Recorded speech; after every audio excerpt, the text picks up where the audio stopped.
1870 é considerado uma data quando já existia a música dos Chorões, né? A emoção que o choro causa, eu acredito que vem da própria origem do choro. O choro ele é semi-erudito. É uma música que veio dos colonizadores, digamos assim, e aqui essa semente foi plantada.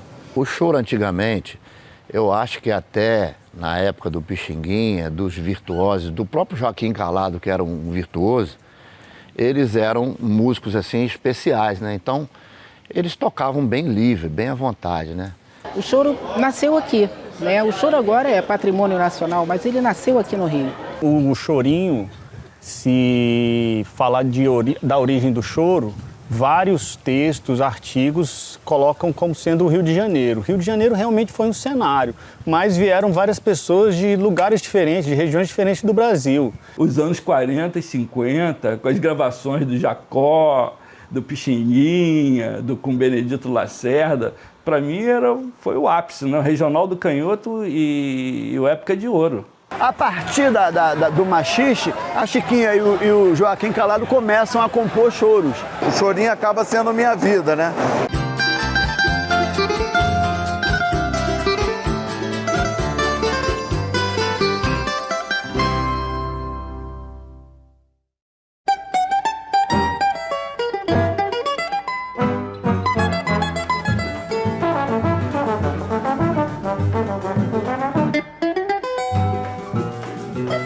A primeira leva dos Chorões ainda é antes de 1870. 1870 é considerado uma data quando já existia a música dos Chorões, né? E esses caras, eles ensinavam às pessoas os instrumentos, faziam a musicalização, faziam todo o processo. Dentro dessas agremiações, havia também, naquele momento, dois movimentos políticos importantes acontecendo, né, com o movimento abolicionista e o movimento republicano. A emoção que o choro causa, eu acredito que vem da própria origem do choro. O choro ele é semi-erudito. É uma música que veio dos colonizadores, digamos assim, e aqui essa semente foi plantada.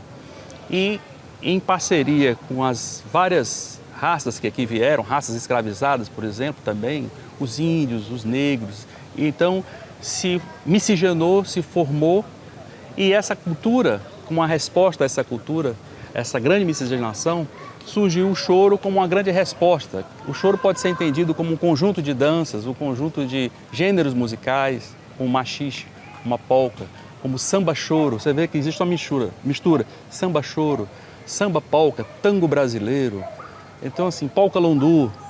Então assim, você vê uma riqueza e uma miscigenação musical.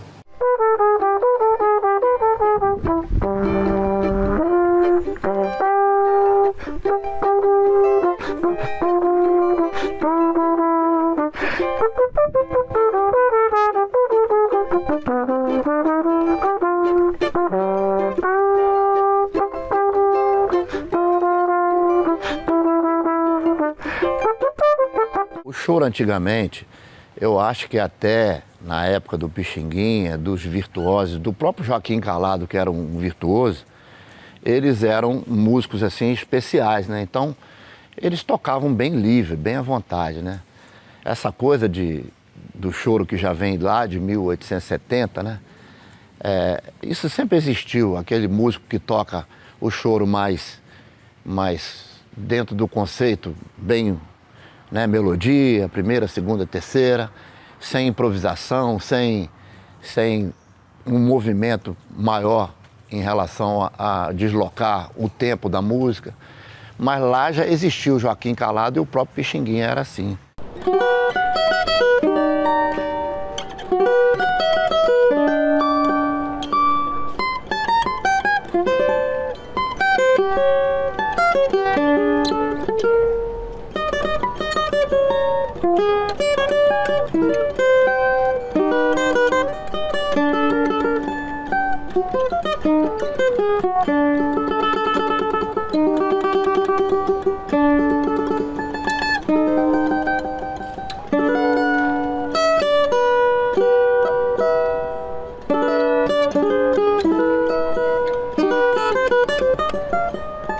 se a gente olhar os pioneiros do choro, né, o Joaquim Calado, Anacleto Medeiros, o próprio Nazaré, a gente vai ver que eles são todos, né, afrodescendentes, eles fazem parte dessa população que já trazia, né, já estava num processo de fazer famílias interraciais, essa questão que aconteceu bastante, de uma forma até que a gente pode achar olhando do ponto de vista do século XXI, até que foi mais moderno naquela época do que é hoje.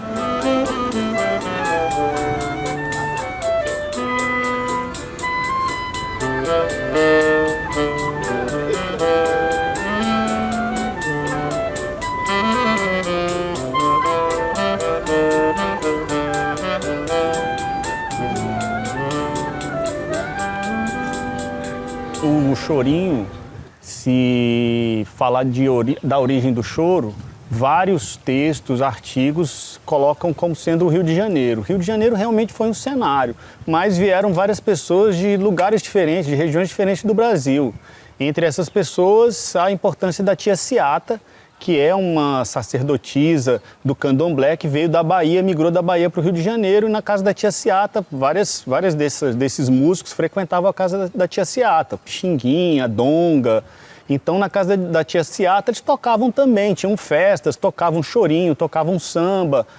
A história do chorinho e do samba, elas estão relacionadas e tem uma relação com a tia Ciata, com a cultura africana, e isso também, muito da estrutura rítmica do choro e do samba, é uma estrutura rítmica que tem a origem em elementos musicais da cultura africana, que é o batuque, que é o que acompanha também os rituais do candomblé e das religiões de matriz africana.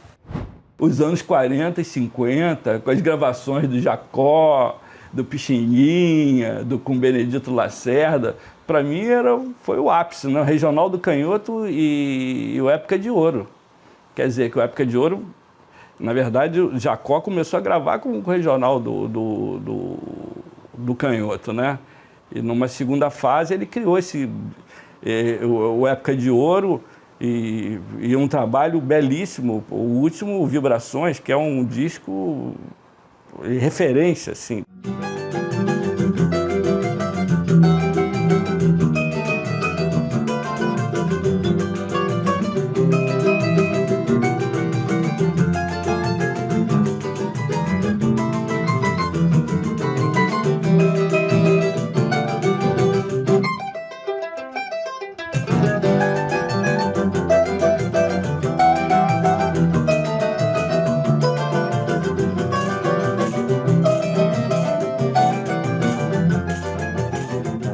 Há um racismo estrutural no Brasil. Hoje nós discutimos mais essa temática do racismo, mas no século XIX, século XX, era como se no Brasil a ideia de uma democracia racial, mas existia um racismo ali, um racismo que era muito forte. Pós-libertação, entre aspas, né, 888, e 900 começa o movimento da tia Ciata. Então, 12 anos após a libertação, a maioria daqueles negros provavelmente não sabiam ler e nem escrever na sua maioria. E foram jogados, né, na rua, sem profissão. E é muito louco, né, porque a música acaba resgatando esses pretos com a sua grandeza, né? Paulo da Portela vira um ícone na questão da palavra, de como você lida com todo mundo sem falar gíria, usando terno e gravata para ser respeitado, né? O Heitor dos Prazeres é o disseminador desse modelo de escola de samba, com harmonia, com tudo. Quer dizer, cada um desses caras teve uma grandeza além da sua criação musical, mas foram ludibriados pelo sistema e pela indústria por conta da baixa escolaridade, né? O Pixinguinha botou tudo no lugar, não, falou assim, olha, não tem muita firula, não. A música tem que ter esse swing, e as músicas do Pixinguinha são desafiadoras igualmente, tecnicamente. Mas ele conseguiu colocar tudo numa linguagem absolutamente conectada com outras práticas musicais que não eram só as clássicas, né? Com a coisa dos ritmos africanos, né? Na primeira gravação que a gente tem do Pixinguinha, em 1910, ele tocando com 13 anos de idade. E ele com 13 anos de idade já era uma personalidade da flauta. Já estava ali mostrando assim, ó, é assim que se faz a rítmica, o balanço, essa coisa toda.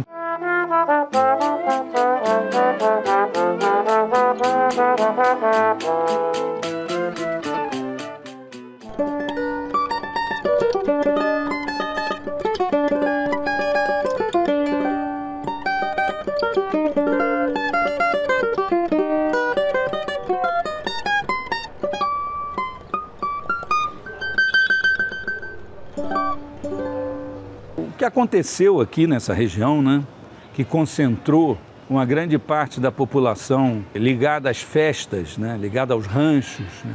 Os ranchos nasceram por aqui na Gamboa, no Morro da Conceição, aqui onde a gente está, a Pedra do Sal. E esses ranchos, eles foram importantíssimos como elementos de aglutinação assim, dessas pessoas. E normalmente o cara que era o mestre, né, o maestro do rancho, né, ele era um chorão. O livro de 20 em 20, que eu estou terminando de escrever, ele lida muito com essa história, né, da criação do samba a partir da Chiquinha Gonzaga e do Joaquim Calado, que é tido como pai do choro, né?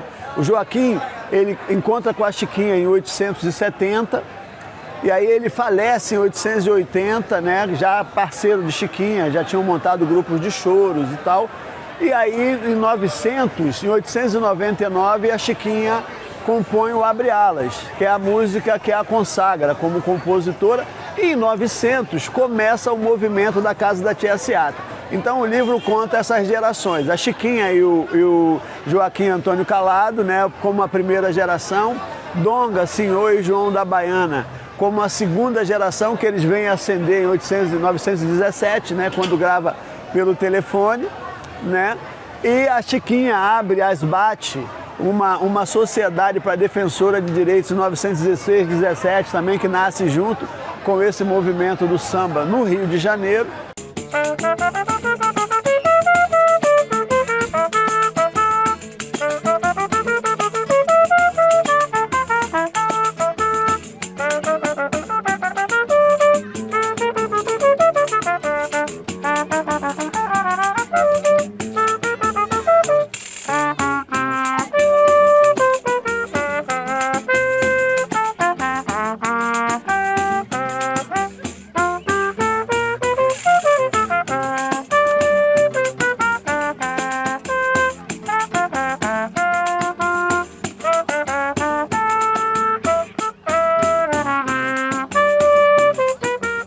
Outras expressões da cultura africana, da cultura afro-brasileira são silenciadas, são apagadas quando vai se falar, por exemplo, de gêneros musicais como o choro. O samba é muito difícil negar essa origem africana, mas o choro também, a questão da roda, é uma roda de choro, então a roda já é um aspecto que é observado já desde da colonização na África, o acompanhamento de instrumentos percussivos, o batuque, a estrutura rítmica também de origem africana, como todas essas expressões culturais, elas estão na base tanto do choro como também do samba. O samba e o choro, eles são irmãos, né? São pares, né? Porque você pega a história do samba no início, você não tinha nada cantado, eram choros, né? Eram polcas, eram valsas, e aí aí entra a Chiquinha e o Joaquim. Eles pegam e criam talvez o primeiro gênero literalmente brasileiro, vamos dizer assim, né? Que é o machixe, né, que é uma mistura de polca, de umbigada, de tudo, e aí eles criam um gênero diferente. A partir do machixe, a Chiquinha e o Joaquim Calado começam a compor choros, começam a compor músicas com harmonia e percussões para poder se inserir nesse mercado. E aí logo vem a letra, né? Porque vem primeiro a melodia e depois vem a letra. Eu acho que essa é a junção do samba, né? Naturalmente, tu vê que Carinhoso, ela é composta, a melodia em 916 e só em 32, se eu não me engano, é que o Braguinha coloca a letra e vira uma outra música, vira um outro sucesso, né, que está no nosso imaginário até hoje, né? Então, na realidade, o samba e o choro, eles estão interligados, né? Assim, é que não são todos os choros que dá para você colocar uma letra, mas a tendência é essa, né? O desafio no futuro de compositores pegarem uma melodia de um choro maravilhoso e fazer igual o Braguinha, né? Colocar o carinhoso, né, para fora, né? Eu acho que é o mais bacana disso, né? O choro, a partir dos anos 30, ele se misturou um pouco com o samba e começou a ter uma outra estrutura. Então, houve um processo entre os chorões, que eram também mediadores nas gravações dos próprios sambistas. Os chorões também foram aprendendo essa forma sambada de tocar, né? O Hermano Viana, né, o antropólogo, diz no prefácio do meu livro, né, do Choro do Quintal Municipal, que o choro é a música do entre, né? Entre a Europa e o Rio de Janeiro, entre a cultura erudita e o chão do terreiro, juntando esses elementos, né, e conseguindo com isso superar as barreiras que separavam esses mundos culturais. E o Rio de Janeiro, nas décadas de 1870, 80, foi uma cidade em que houve uma efervescência desse tipo de ambiente, em que se encontravam pessoas com origens e estratos sociais completamente diferentes. E isso foi fundamental para que o choro tivesse, desde o início, esse pé na escola, na academia, no mundo acadêmico, e o outro pé no pagode, na rua, no botequim.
Do choro, ele surge, né, dentro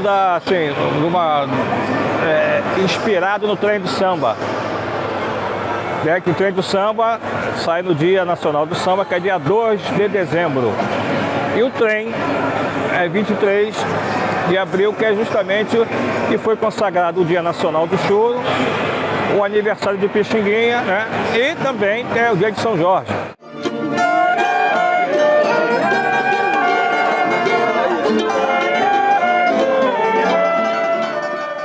O choro nasceu aqui, né? O choro agora é patrimônio nacional, mas ele nasceu aqui no Rio. E o que eu percebia, né? Eu sempre fui também uma soldada do choro, né? Sempre gostei muito de chorinho. E aqui no Rio de Janeiro tem áreas urbanas e tem áreas suburbanas, né? E eu, toda vez que eu ia para alguma roda de choro, eu ia sempre para a parte da sul da cidade, né? Onde as pessoas são mais abastadas, né? E aí a riqueza cultural e a riqueza musical, ela estava concentrada nessa parte da cidade.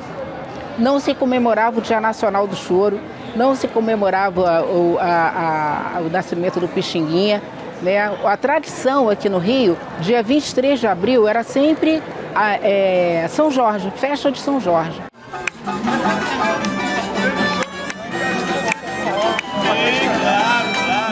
nós temos esse ritmo como um ritmo genuinamente carioca, né? Mas que ele também é tocado em todo o Brasil. E o Rio de Janeiro, ele não podia ficar fora de se fazer uma homenagem dessa grandeza a esse grande mestre e a outros mestres também, né? Como Valdir Azevedo, que faz 100 anos, né? Esse ano, né? Valdir Azevedo. Tem um mestre que não é choro, mas é samba, que é o Xangô da Mangueira, né? Tem uma figura muito querida da gente que faz meses que faleceu, né? Que é Josias Nunes, que foi o fundador do Grupo Chapéu de Palha. Tá? E o Trem do Choro, ele vem para homenagear esses personagens, né? E também coroar o Rio de Janeiro com esse grande evento, que é o único evento que o Rio de Janeiro começou a fazer, tá? Em 2013.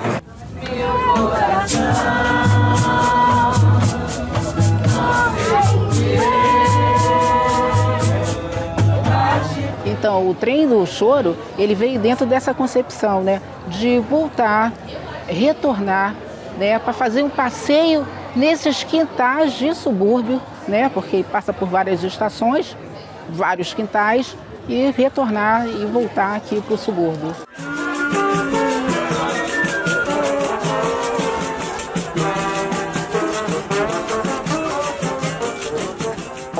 A roda de choro, na verdade, ela por si só já é uma coisa espontânea que a gente consegue fazer em qualquer lugar, né? Principalmente se for acústico.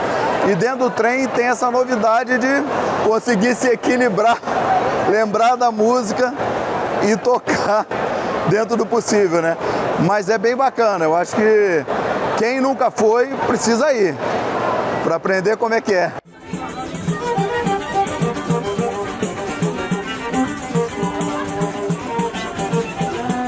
O violino, ele não é tradicionalmente um instrumento do choro, mas há participações já antigas, por exemplo, tinha um violinista chamado Fafá Lemos, que já participava desde a década de 50 de rodas de choro e regionais, inclusive de choro, tinha o trio surdina, mas realmente ainda é um instrumento bem raro e eu acho que às vezes as pessoas têm até um pouco de preconceito com o violino, de olhar como um instrumento clássico que não pode se integrar, mas eu acho que o violino fica super bem no choro, inclusive porque tem a mesma afinação do bandolim.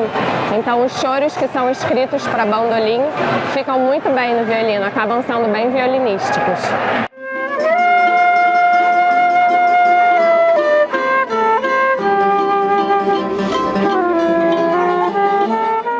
A flauta é um instrumento muito importante dentro, né, das rodas de choro e dentro do choro, justamente porque ele traz a linha melódica, né?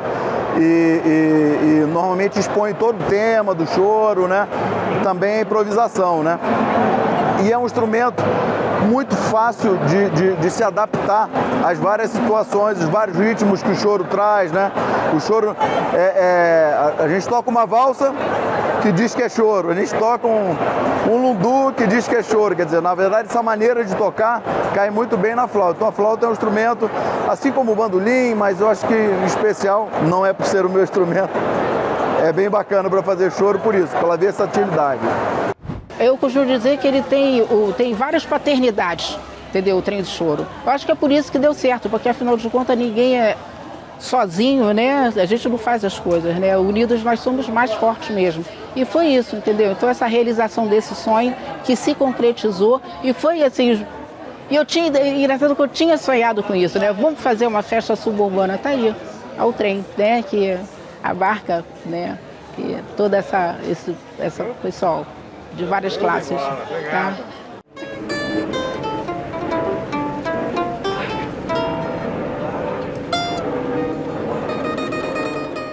A terceira geração é Pixinguinha, Paulo da Portela, Heitor dos Prazeres, que eles frequentam a casa da tia Seata.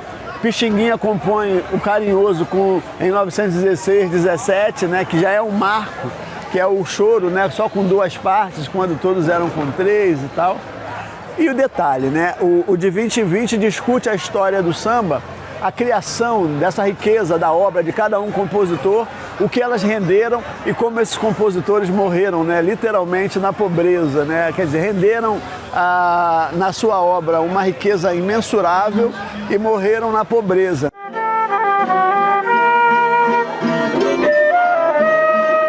O choro ainda é um ambiente nas rodas e tudo, majoritariamente com uma predominância masculina, mas eu acho que cada vez mais a gente tem visto mulheres participando das rodas, com todos os instrumentos, então eu acho que isso está crescendo cada vez mais.